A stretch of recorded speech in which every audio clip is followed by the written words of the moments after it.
Hello everybody, my name is Surreal Lemming and today we have the next deal from Indie Game Stand.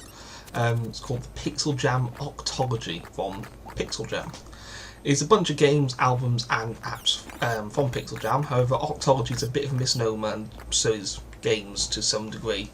If you pay on Pay What You Want, you'll get Potato Man Seeks the Truth, a fun little platformer, which it is. Beat Beta, a web-based comic building app, and Planetary with an I, which is a low-res music simulator.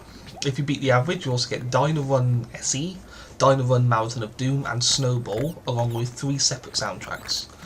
The more astute of you would have worked out that there are really 4 games here, 3 soundtracks, and 2 applications, which is not only 9 items, but it's also a bit odd, because obviously the website's called Indie Game Stand, and while we are getting some games, if I see Octology on the game website, I expect 8 games.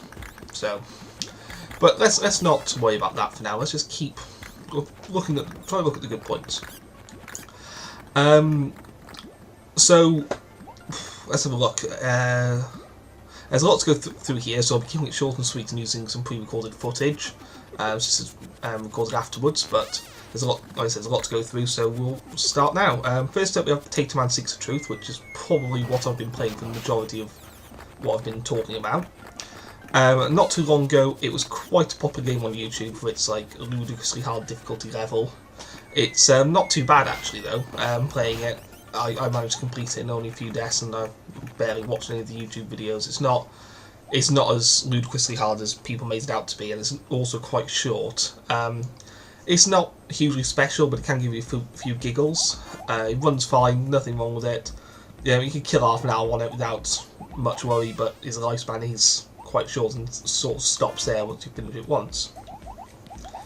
Bitco's a bit of an odd one. It's a browser-based web app for making, a variety of pixel images, and you can also create comics from it.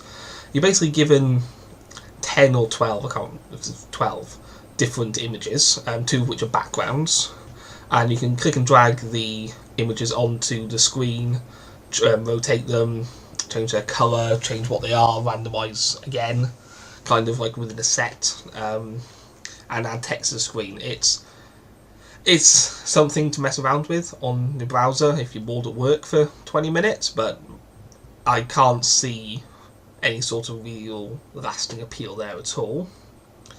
Next up is Planetary. I am completely missing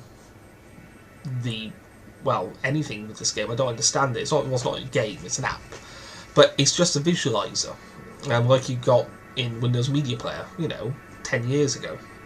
Except this is only a single visualizer, which is very low res, so as you can see on screen now, just like large blocks of colour, majority of them pink. It comes with 8 tracks, which is some sort of acid trance style background in music, but it's not particularly good. I've tried it with a few other tracks, tried a bit of dubstep, a bit of rock and a bit of opera, and the visualizer looked basically the same with every single track as well. So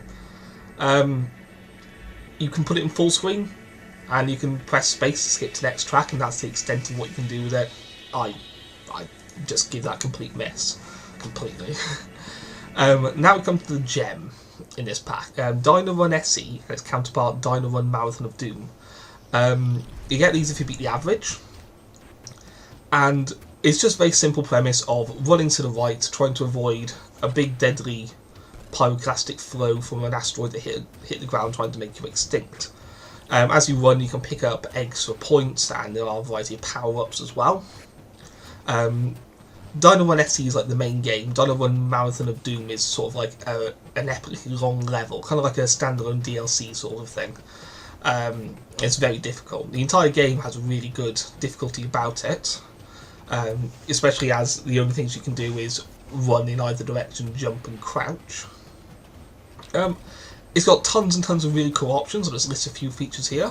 Character customization, different difficulties, leaderboard, speedrun mode, multiplayer, allowing multiple people to run at once, and a huge variety of collectibles which unlock other things. There's also a cheat menu, and possible modding as well. I haven't really looked into that, but there is a button for it, so I'm assuming they've got some sort of mod API going on.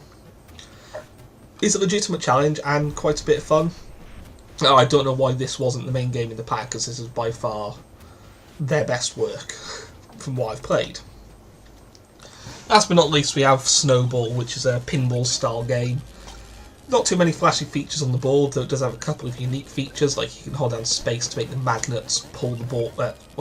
The magnets that pull Snowball towards them. It's a bit, you'll get bored of it very quickly.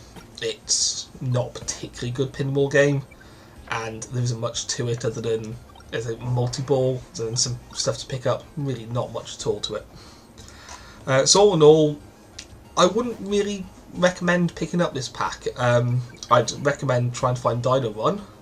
If you can find it for like $1 or so, it's great. It does feel a lot more like a phone game or a controller game though, rather than a keyboard for a PC game. But yeah, so my final rating, give it a miss. So it's a bit of a short episode today. I'm very sorry, but there isn't really much to talk about these games as they are all quite small, but there are a lot of them.